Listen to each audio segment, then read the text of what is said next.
What's up guys? Welcome back to the Positive Liga Doy TV Sports. Well, ang ating pag-uusapan guys ay ito. TNT sasalubungin daw po ng malaking fine. Okay? Dahil po sa kanilang pagsabak or participate sa isang torneo dyan sa UAE. At ito pa, ang Barangay Ginebra at ang Magnolia na Manila Clasico. Naku po, hinighlight nila. Team Kun daw ito versus LA Tenorio, no? Aba, mayroon pang bumampi kay Team Kun. Yan at mga pasyata na ating pag-uusapan. Bago po yan, salamat po na sa mga makabagong subscribers sa channel na ito. Welcome dito po sa ating channel. Ang tahanan po, no, ng ayaw ng fake news. Galit sa fake news at binabakbakan ito. Okay? At ang mga subscribers at followers po nito ay hindi po uto-uto, matatalino at talaga pong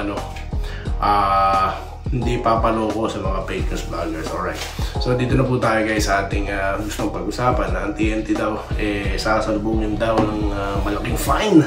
Alright, kasi nga daw po direktang nilabag nito ang rules, no, ng PBA patungkol po sa pagsali o pakikilahok pagpa-participate sa tournament, no, isang linggo bago po magsimula ang liga. Alright. Okay, so may paliwanag naman po dyan ng PBA at nag-apologize, ng TNT, no, sa PBA, no, nag-apologize na daw po, no. Ito po sila Coach Chad Reyes at ito naman daw po si Jojo Lastimosa. Tinanggap naman ito ng PBA pero may fine pa rin kayo. Alright, so kasi nga po ang dahilan po dyan ng PBA ay ng TNT supposedly dapat mas maaga, no, magsisimula pero na-move yung pecha, which is magbaback out sana sila. Kaso yung liga preferred talaga nila na magkaroon daw po ng Pinoy team sa torneo at nag-agree naman sila na hanggang elimination na lang, no, ang tatakbuhin o lalaruan na itong TNT. Okay, kasi nga po di na sila aabot, no, sangayon sa kanilang kalendar. Pero ganoon pa man, kahit po valid ang reason nila, no, siguro nakapag-commit na sila, ginusto na lang nila, sige, kung sakaling magkakaroon man ng mga sanctions or fine, no, basta kasi po benepisyo din ito para sa kanila, no, para po sa kanilang tune-up games preparation nila, no, sa upcoming PBA opening, no. At wala silang import dito, no. Okay, dahilan para sila po ay magkaroon po ng kartada, no, na 1-2. Una nilang talo sa home team po, no, no, Al Sharia, no. Okay, medyo natambakan sila dito. At yung kanilang laro against daw po ito sa Lebanese club Al Riyadi. Okay, nako, tambak din ito. Okay, tapos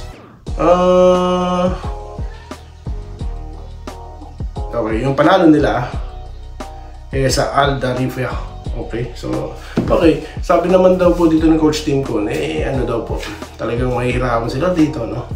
Kasi nga po, or yung chance sila medyo slim kasi nga wala po silang import. Tingin ko sinadya nila ito, no? Kasi nga po, para may challenge, no? Kasi wala po silang import, walang import this coming All Pinoy Cup. Okay, kaya yan po siguro ang challenge na sinagupa na itong tropa natin. Okay, so magkaganon pa man, talaga po tawag dito, talaga po sa basketball itong TNT, dedicated. Okay, alright, so kaya naman nila yan.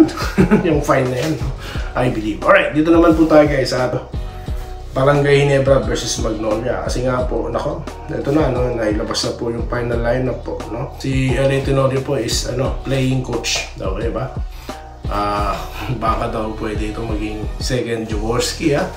Alright, pero of course iba naman po level yun. Alright, so dito po tayo sa matchup nila, no. Nakikita po natin ng parang nangyari lang naman dyan si Deliano, pinalitan niya lang itong si yung pumunta po, bumalik ng Korea, no. Okay, nakalimutan ko na pangalan niya. Okay, tapos sa Barangay Ginebra naman po, malaking pagbabago kasi nga po sanay ang kupunan na nandyan si Malonzo, di po ba, nung siya po yung nakabalik. Okay, pero may pumalit naman, di ba? Sunny Esteel ang kanilang ang tinagurian, no, na magiging bagong crowd favorite ng ng kupunan. Okay, At sa mga tune-up games po nito ay very impressive. Marami po fans talaga, no? Ang talagang nagulat, no? Dahil masipag, no? Okay, nakikita na natin kumakat sa loob, tumitira sa labas. So talagang angkop po ito, no? Sa mga place ng Barangay Ginebra, particularly dyan sa Triangle at yung kanilang isa pang acquisition, no? Na si Torres, di ba? Na most of his career isipin talunin ng Ginebra. Ngayon, nasa Ginebra na siya. At maganda raw po, ha. Maganda rin daw po ang performance nito. Okay? At angkop daw ito dito sa Triangle Offense ni Coach Tim Cone.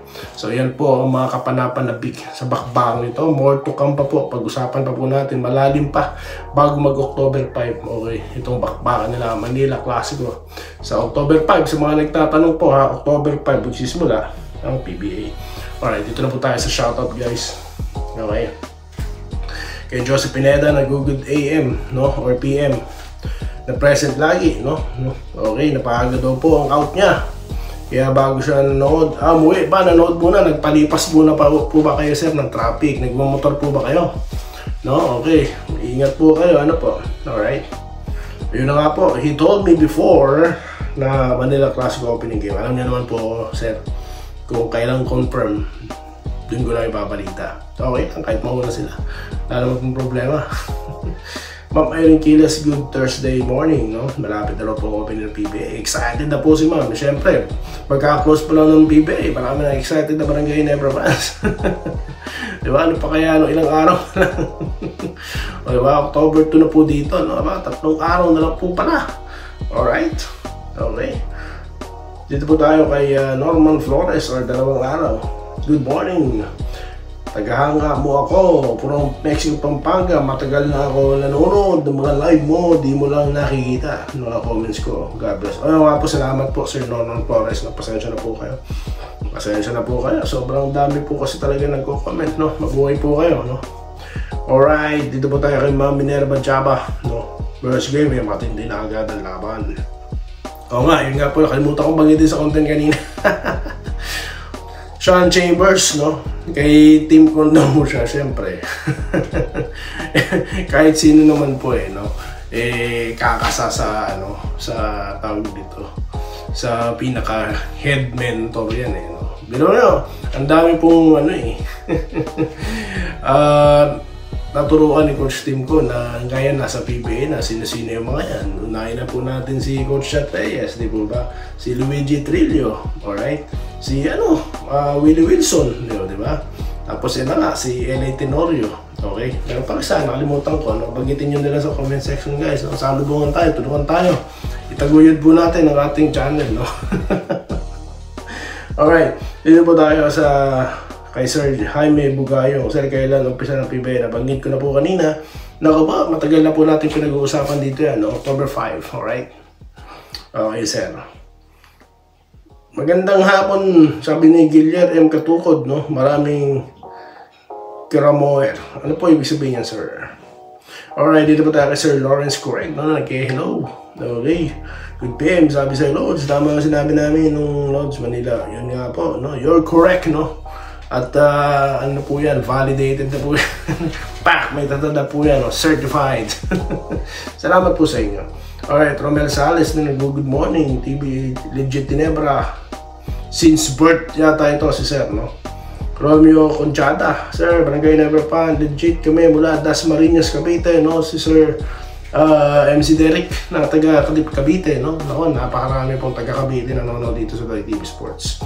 Alright, si Sir Alejandro Johnson, no? Nag-good luck sa Barangay Ginebra Jenkins. Kay TV, kamusta? Ingat, God blesses. Kayo din po. Kay Sir Asani Senior, no? Na silent watcher, no? Alright, mabuhay po kayo. Salamat sa inyo. Okay. Cyrus Cabello, meron naman tayong abangan. Good luck Jenkins, Manila Clasico. Alright, dito tayo kay Wenceslao Hapon, Ramil Raimundo, Ramilian Gonzaga. Okay, Roberto Quijano. Okay. Ang sabi niya, good PM Idol, maganda ang laban sa linggo. Nalaman natin kung malakas na talaga ang Barangay Ginebra natin.